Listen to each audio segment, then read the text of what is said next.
Welcome back to my channel, A Weird Witch. Hi, hello, how are ya? To the new people, hello, hi, how are you as well? So today I'm going to be doing something a little bit different. This is more of a lazy video, if you would call it that. So I'm going to be doing the traditional witch tag today. I hope you all enjoy this video as much as I probably will have fun making this. So we'll see. So, all right, let's go ahead and get into the video, everyone. All right, so question number 1. What kind of craft do you practice, i.e. folk magic, traditional, wicca, modern, ceremonial, eclectic, occultism, etc., etc.? Oh, wow. This is a very, not general question, but very complicated answer. I personally, if I had to put a label on my witchcraft, it would definitely be eclectic. I very much don't have I don't want to say I don't go by certain sets of rules, because I technically do, but I kind of just do things on the fly. Honestly, give me some, if I'm doing a spell for somebody, which currently I am doing a spell for somebody right now. It's going on in the background, right behind the camera. So, but you don't need to know about that. So if I'm doing a spell for somebody, I will kind of plan it out. I'm gonna plan out what I'm gonna use for it and stuff like that. But for spell work for me, no. I barely do spell work for myself. But if I do it for myself, I'll just make it up on the fly. Just okay, this is what I'm gonna need. Herbs I'm gonna use, the candle I'm gonna use, the sigil I'm gonna use, blah blah blah blah blah. I'm kind of lazy with my witchcraft for myself. So yeah, I would say eclectic, definitely. Very, very, very eclectic. I don't really go by certain rules for a certain tradition or anything like that. It's just me and doing what I think is best in the moment. That, I hope you couldn't hear my wrist just pop like that. Yeah, I just do things in the moment and figure out what works for me. If I'm very low energy, I'll just do a sigil and just call it a day. And if I want to do something way more more time consuming, I'll kind of plan it out a little bit, maybe a day or two in advance, or maybe a week in advance. Just depends. All right, so question number 2. What paradigm, faith, or philosophy informs your craft? I.e. spirit model, animism, neoplatonism, psychological approach, energy model, polytheism, etc. I would say a lot of animism.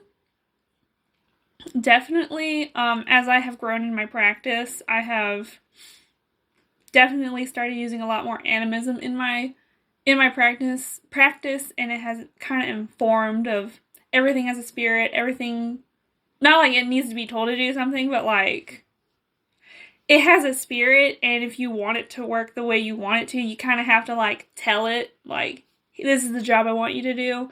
But yeah, that's one, animism. Informed by, I would also say spirit work. I'm not sure if that's a paradigm, faith, or philosophy, whatever, but spirit work informs my craft as well. And polytheism, technically, more what do you call it? Not monotheism. What do you call it? It's where you just work with one deity or something, or you worship just one deity. That's what I'm currently doing. I kind of do want to get into more polytheistic, but practice sort of thing. So I'm kind of trying to learn a little bit more about incorporating different deities of the same pantheon into my work. I kind of want to build a relationship first. the one deity I have is Free. She is a Anglo-Saxon goddess of the hearth and home, of prophecy and some magic. I found like contradictory stuff on her, but she seems to be helping a lot with my magic practice. And I have built a pretty solid, for the amount of time I've only been working with her, I've built like a pretty solid like foundation of like I can rely on her. The next one I kind of want to start building a relationship is Thunor. He's like the Anglo-Saxon equivalent of Thor from the Norse pantheon, or Donar from like the German or Germanic pantheon, something like that. I don't really know a whole lot about German thing, but they all kind of like coincide together. But anyway, the next one I want to build a relationship is with Thor. I kind of just have to like jump into it, just be like, here's an offering. But also spirit work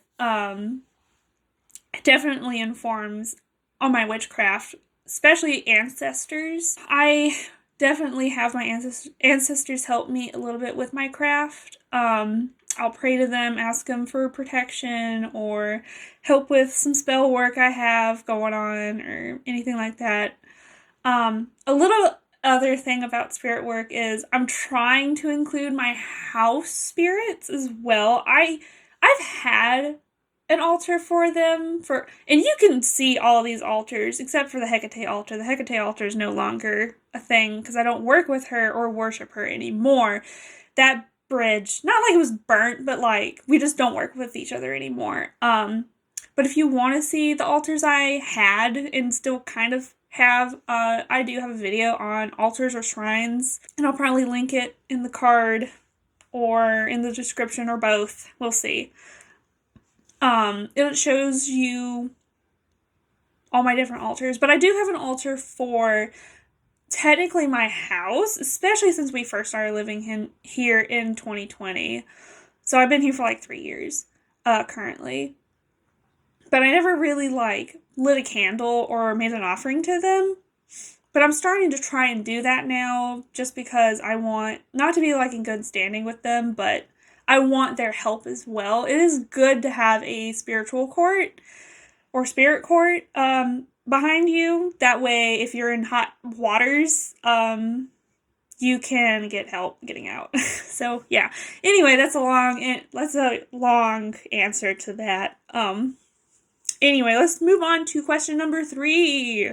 What is question number 3? It is, what cultures is your practice rooted in? Oh my. I definitely want to say a lot of British kind of culture, I guess. I don't know. Especially sort of trying to learn about Anglo-Saxon heathenry. That's now. Before, it was a lot of just finding what I can out there. There's not really one set of culture I was looking for. At one point I was looking at German folk magic. I do like German folk magic. Hearth, it's a different hearth. There's 2 different hearths. There's Hearth Witch, who is a British witch, but I don't know if she practices British folk magic. She's kind of like an eclectic, I guess you would call her. And then there's Hearth, who is a German folk practitioner. I am on her Patreon. I'm not going to say anything that's on it besides, like, there's German folk practices that she puts up on her Patreon, and I'm part of her Patreon, so I was trying to learn a little bit about that. Because I have some German ancestry, have some French, have some Scandinavian, I have English, Scottish, Irish. I'm just a whole amalgamation of European and British and stuff like that. So, and I used to have kind of like a hoodoo-esque thing when I first started. Okay, not when I first started. That was more like Wicca. But then after I moved out of Wicca after a couple of years, I kind of got into hoodoo a little bit. I joined a Facebook group with this lady who claims like she's a practicing hoodoo practitioner, and I can't remember her name, but I got kicked out of the group. My cousin also got kicked out of the group, but what are you gonna do? And eventually I was just like, hoodoo's not for me. I don't have the ancestry for it. I don't understand the struggles of Black people who do hoodoo. It just was not right for me. I'm a white person. I'm not going to understand and stuff like that. So yeah, then it was hoodoo, and then I started watching Hearth Witch on YouTube, the British witch. Was watching a lot of her, so that kind of like informed a little bit. I read a lot of books of like different types of magic. Like there's Jason Miller who deals with demons, and he deals also with Hecate. I'm not sure how long he's been dealing with Hecate, but him, Silver Ravenwolf, like all these different people, like there's not just one culture that has informed my practice at all. It's definitely a mixture of a lot of different ones. And even now, even though I've kind of moved away from like the stuff I used to do, I still kind of do some of the stuff I used to do, but more in a eclectic way. Just like, okay, what's my energy level like? Do I have enough? I don't want to say spoons because I'm not disabled. I do have ADHD, neurospiciness. I think I might be autistic, but getting a test done for that is too expensive. So that's just like a maybe thing. But I know I was diagnosed with ADHD when I was younger by a doctor. So it's definitely like, do I have the energy level or the focus to do something for like a long period of time? Or do I have enough focus for like something really specific and small and something I can do like really quick and just be done with it? So yeah, just like different things have like helped me figure out like what I like to do now. And I'm still learning, like I'm learning a little bit about Anglo-Saxon magic, but it's a book. It's Anglo-Saxon Sorcery and Witchcraft or something like that. But it's by Alric Albertson. I did a haul and that book was in there. I still technically haven't read it. I need to read it though. But anyway, we'll get back past this third question. So, so that's pretty much just a big clump of whatever that I have. I don't have one specific culture that has influenced me. It's different types, different people. Question number 4. How long have you been practicing and how did it all start? Oh my god, I don't need to be going into that. It's like way too long. I have been officially practicing for 10 years? Yeah, because I did like a dedication ritual or an initiation ritual, whatever. On Imbolc, when I was 17, I dedicated myself to the craft. I did that constantly, like almost every year for like 5 years or something. And even like, I was just like, oh, I'm going to actually dedicate myself and start reading and start practicing and all that stuff. So officially 17 years old at Imbolc, and I'm 27 now, which, goddamn, 10 years, that's crazy. I was about to turn 18, so technically it's only been 9 years, but although I definitely had a spark in me when I was a child, and I mean, like, I was very, very, very young, like, 1st grade, 2nd grade, I was into witchcraft. I was into being a witch. I was into all the spell shit. I looked it up. I looked spells up on the internet, trying to make me into a werewolf or make me into a mermaid, and oh my god. So I've had that spark in me for like a really long time, but I never officially started until like I was 17, because as I was growing up, and every time I would buy witchcraft books, my mom would find them, and she's like really religious, and she'd be like, you're not doing that. It's evil, it's demonic, you're not doing that in my house. And yeah, got in trouble a lot for that. But I technically kept a spell book, even though it was more like my sketchbook and then spells in the back, so my mom wouldn't look at it. But that's a different story. And yeah, that's kind of how like it all started, sort of. And at first when I first started at 17, I did Wicca, bought the whole, what was it called? Wicca, a craft for beginners by Scott Cunningham. Oh my god. That was a long time ago. And I feel like everyone starts with that now, or was, or did, or whatever. I should probably do a video of like, hey, these are some other books, if you're not into Wicca, that you could start help practicing and stuff like that. Because, yeah, Scott Cunningham was like a really good book, but Wicca is more like of a religion, more than just a witchcraft practice. And a lot of Wiccans don't consider themselves witches, or vice versa. So, me. Oh god, but yeah, that was like a really long time ago, and just thinking about how I started out and now where I'm at, it's so fulfilling. I feel whole now. Like, wow, I have all of this, and I probably should do a room tour, even though you probably shouldn't look at this. Like, all this right here is just a mess.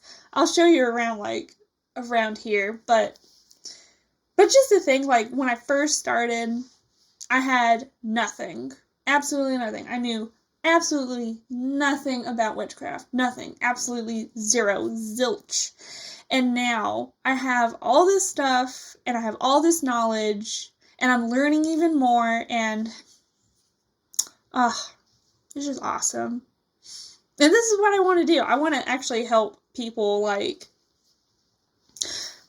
start helping them, like, learn and showing them where they can go and resources and all that. Like, this is kind of what I want to do. I want to teach people and stuff like that. But anyway, that's it for number 4.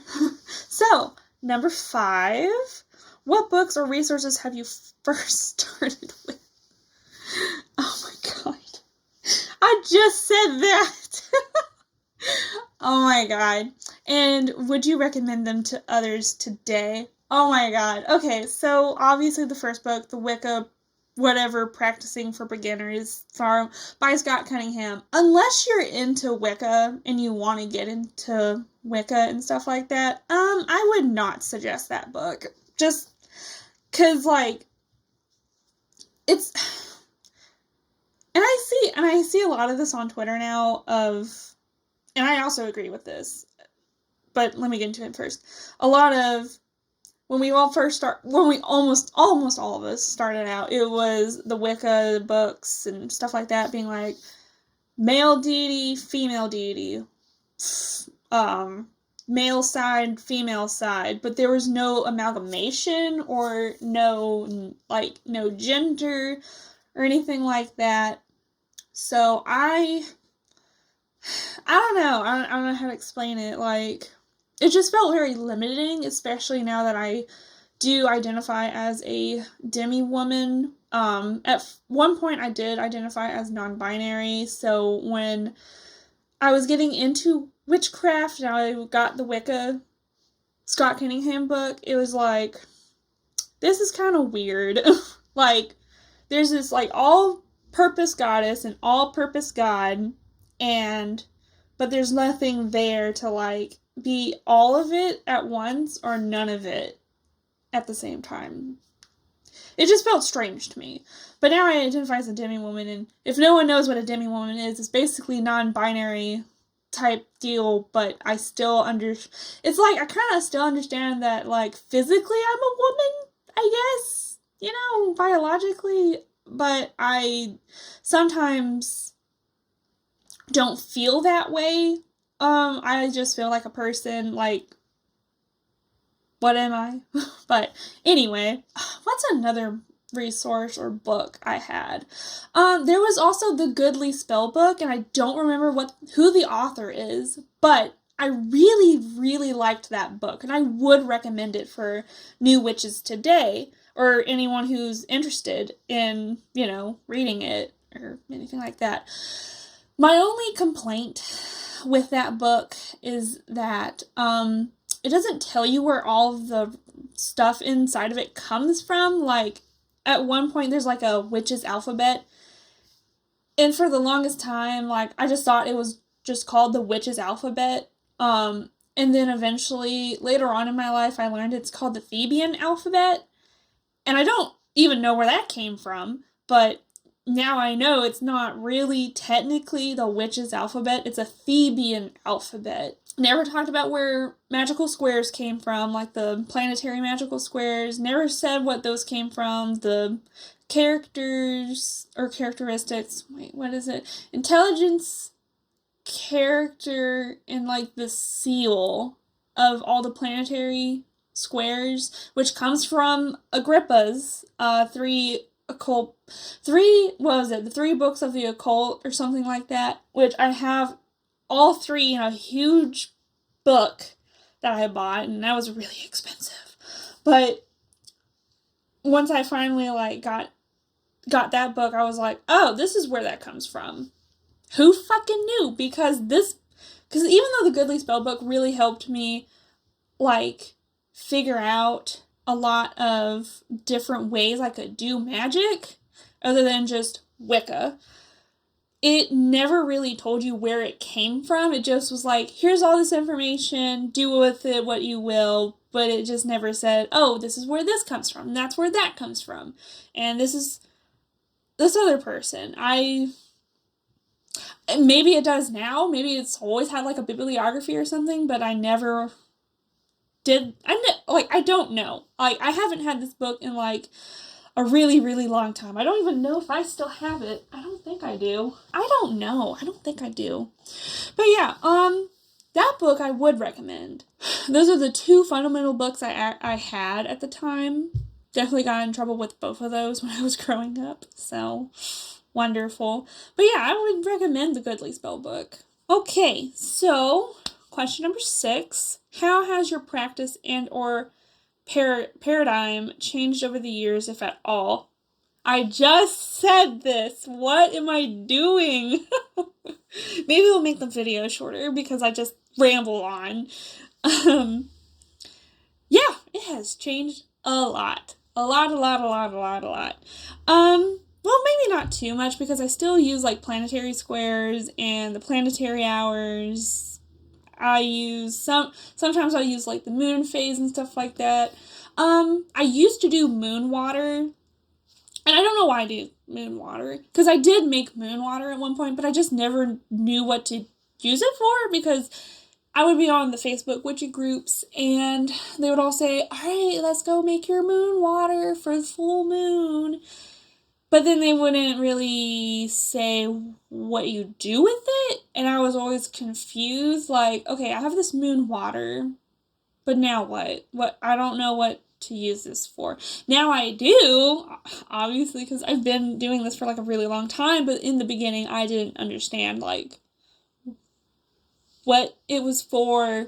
I just did it because everyone else was doing it. So, I only really do things now if I want to do them.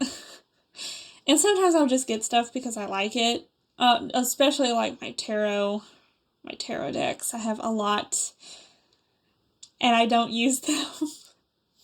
But, what are you gonna do? And I try to, make things. I make salves sometimes. I make this,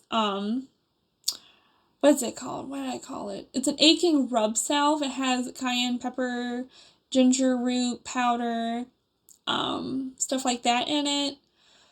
And it's to help your aching muscles. Because then you would steep it in oil for an hour. And then put beeswax in it and put it in a little tin.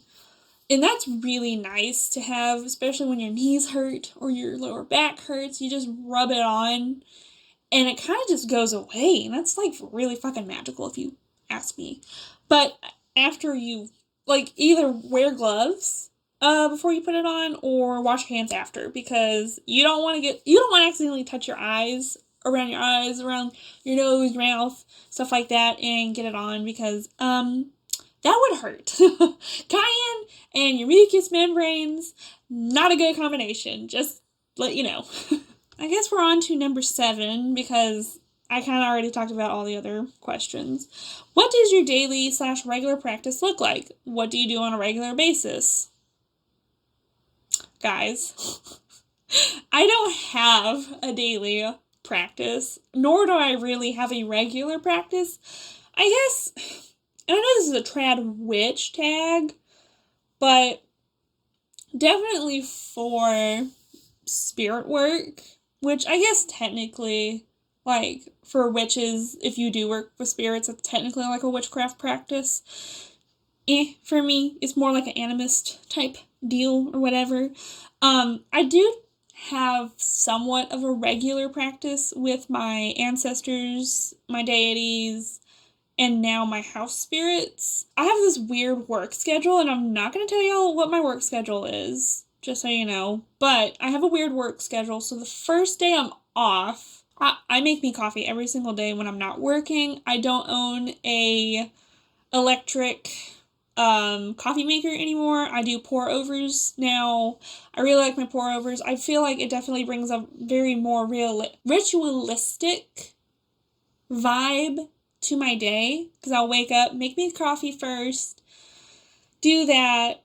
I'll also make, for the daily or regular practice stuff, I'll make coffee for Free and for my ancestors. Free gets cream and like, not sugar, syrup. I have like hazelnut syrup, and my ancestors will just get straight black coffee. It's just what they like. So, I'll light their I've started doing this, like, on my days off, every single day. If I'm home and I'm not going anywhere for a while, I will light their candles as, like, an offering to them. Just, here's some light for you. Sometimes I'll give them water, not the house spirits, not right now. I need to go get them their own little cup. I don't have a cup for them yet, but Three has a cup, my ancestors have a cup, and I'll give them water, not like every single day, and sometimes not every single week. Sometimes I'll go a month without giving them like a cup of water. But that's because, like, my mental health will just be drained, and I'm just like, I'm trying, guys. I'm really trying. So, I guess I do technically have a regular practice with witchcraft, because I do have a box. I'm not going into what it is, but I do have a box I redo every single full moon. That's kind of what I do every single month. That's kind of regular. Sometimes I don't do it every single full moon. Sometimes I skip 1 or 2 full moons just in case the energy and it is still good. What else? I have like a witch bottle that I have.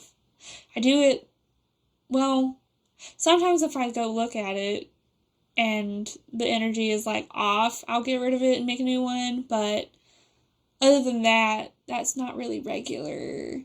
The only other regular thing is, like, for witchcraft related stuff, I'll read or I'll research things, or I'll just watch witch YouTubers just talk about their practice or something like that. I don't really do a whole lot. Look, I'll just say that. I just don't do a whole lot for my practice, but Alright, so question number 8. Are there aspects of your craft that you need to keep secret? In your opinion, is secrecy important in witchcraft? Alright, the first part of the question. Yes, there are parts of my craft that I do keep secret, especially from even the people who know that I do witchcraft. I keep a secret. Yes, that general answer. And second part, in your opinion, is secrecy important in witchcraft? Yes, it is so important. So important to have secrecy in your witchcraft, because it's like, do you tell everyone your secrets? Do you tell everyone your drama? And if you are one of those people who tell all your drama to everyone, you're terrible at keeping secrets, even from yourself. So I don't even know why you're doing it, but yeah, secrecy is really freaking important, because especially if you're doing a spell and you just go on the internet and just be like, I'm doing this prosperity spell, or I'm doing this health spell, or I'm doing this protection spell, and you're doing it right then and there. And I don't want to be oh, well, someone's going to see it and they're going to try and undo it. There might be someone or some people out there that do that because they're assholes. That might not happen as frequently as we say that it does, but it's generally best to keep things at least in secret sometimes, or secret in the beginning, and then maybe once you've gotten the spell done, then you can share it, or even share general parts of it. That's why a lot of witchcraft YouTubers, especially now, they don't talk. They just talk generally about their spells, yeah, you can use this, or you can use that, or I use this, but you can also use that, or blah blah blah blah blah. They're more very general with the spells, and that's because every spell is supposed to be catered to you. Even if you find a spell online that, is not make me a witch, or make me a witch, or make me a werewolf, or make me a mermaid, actual witchcraft spells, you probably should be catering it to your own needs, especially when you become more advanced into your craft. You can just start subbing out different herbs, or taking all herb, this one specific herb out of the spell and just doing something different. And that's what I feel like you should do anyway. But anyway, back to the secrecy thing. Very important to keep secrets in your craft. Even if you have to be secret sort of in the beginning of it with a spell or something, and then you want to share it later on after it's come to fruition or something like that, you can do that. Could not tell everyone your secrets, tell everyone what you do. It's all on you and what you want to do. Just saying. Number 9. My bad. Number 9. What are some of your favorite tools that you use regularly? Well, I'm sure everyone has already guessed the one by now. If you've seen my videos so far, definitely candles is my favorite number 1 tool. I love to use, and that I use quite regularly. The second, even though it's not really a tool, because I don't really use tools. I don't use an athame. I don't use a wand. I don't use crystals. I don't really use a whole lot of stuff. I really actually don't use a whole lot of stuff. I pretty much do energy-based things all the time. It's very weird. But anyway, definitely number 1, candles. My second would be sigils. I love sigils. Sigils are my favorite thing. They're I want to say low maintenance. You don't have to put in a whole lot of thought, unless you do want to, then that's your prerogative. Third would be poppets. I love poppets. They're very easy, especially if you just do a paper poppet. Because if you don't know how to sew, you can just do a paper poppet, or maybe just buy a poppet online, on Etsy or something, get it already sewn, stitched, whatever, and do your own intentions on it. Or have someone already put intentions into it and they just send it to you. Stuff like that. What's another thing? I also sort of use Florida water a little bit. I use it in a floor wash. But that's not something I use regularly, so yeah, those are the 3 main things I use regularly. Candles, sigils, and poppets. Well, maybe not poppets. I don't really use poppets a whole lot. Okay, fine. 2 things. Candles and sigils. two of my biggest things that I love to use all the time and I use very regularly. So, number 10, final question for the video. What books or resources would you recommend to newbie witches interested in your kind of craft? Oh my god. Oh no, I did not come prepared for this. Let me look on my bookshelf. One book that I absolutely love, and I hope you can see this. Backwoods Witchcraft, Conjure and Folk Magic from Appalachia by Jake Richards. This is my favorite book, or one of my favorite books. He has a second book. I think it's called Doctoring the Devil. And then there's a third one now, which is like Osmonds and someone's healing thing. So now he has 3 books, and he also has conjure cards. I don't have the conjure cards because I don't use conjure cards a whole lot. I really don't use tarot a whole lot either. I use a lot of Lenormand cards and oracle cards, but that's neither here nor there. This is a Scott Cunningham book. It is, if I can frickin', The Complete Book of Incense, Oils, and Brews by Scott Cunningham. I love this book as well. He definitely goes into some of the stuff about powders, oils that you can use. Sometimes, like, some of these things he uses, like, essential oils, and I'm not really into essential oils, guys. I'm just not. But, yeah. But I still love this book, no matter what. What's another one? This one. Whoop! The Magical Philosophy, Book 4, Planetary Magic, by Denning and Phillips. This has helped me a lot in trying to get more knowledge on the planets and stuff like that. I actually haven't read all of this.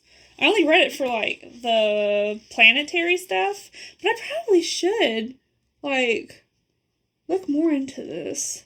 Because there's some books I have read only, like, halfway, or I only wanted, like, one piece of information from it, and I'll just buy the book, and I'll just read the part I want, and then just shelve it. I need to read this. I'm going to leave this out, because I need to read this.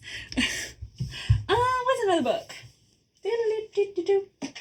Ooh, yes. If you want to get into folk practice, this is more of like a general book of folk practice, of folk witchcraft. Folk Witchcraft, a guide to lore, land, and the familiar spirit for the solitary practitioner, revised and something edition? And Roger J. Horn. I love all the books from Roger J. Horn. There's another book, I don't have it on this bookshelf, but it's like 13 Rites of something. It's for like trance states and spirit flight and stuff like that. That's also one of my favorite books. Still haven't done any of the practice, like not practices, the rituals in that book. I need to get better because I do want to start doing like trance work and spirit flight and stuff like that, but I'm just too busy doing other things to worry about that. Ooh, I'm not going to get it down, but Rebel Witch by Kellyanne Maddox. Oh my god, I love that book so much. I love Kellyanne. She's my favorite. She's my favorite YouTuber. She's my favorite author. I think she's coming up with another book, or she already has another book. Something like that. But Rebel Witch by Kellyanne Maddox, great resource. She is a chaos magician, and I absolutely love her sentiment in that book. It's wonderful. That's all the books I'm going to be telling you about. Let me move that back. Another one, I actually need to bring this out too, because I kind of want to reread it. There we go. And I got the Troy Books version, the hardcover. Oh my god, look at this thing. Look at it. Look how beautiful that cover is. Ugh. My little witchy heart. I love this book so much. I love Gemma Gary. She's amazing. This is The Black Toad by Gemma Gary, a foreword by Michael Howard. If you want to learn about Cornish witchcraft, and it's like British sort of thing. It's a British folk craft. This would be a great resource. And I have taken some of those stuff from here and like purposed it into my own craft. And I'm going to have to read this again because, especially if I'm trying to get back into like more English folk magic, I'm trying to read more on it and different types and stuff like that. Just so I guess kind of have more influence from that stuff, but great resource. I believe, yeah, that's all the questions. 10 questions. All right, so I hope y'all enjoyed this video. Like this video if you enjoyed it. Comment down below your thoughts. What you liked about this video. What types of books you liked me recommending. If you've read them already. If you plan on wanting to read them. Stuff like that. And share the video if you like. We'll see. Also, I completely forgot. I know I never gave y'all a name for me.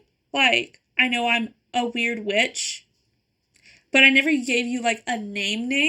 So if you watched all the way to the end of the video, I kind of want to name myself Skylar, just because I've always loved that name. It's not my real name. I'm not going to dox myself, I promise. But yeah, I want to go by Skylar, so if y'all just want to call me Skylar, hi, I'm Skylar now. But anyway, I will see y'all in the next video. Bye, everyone. Bye.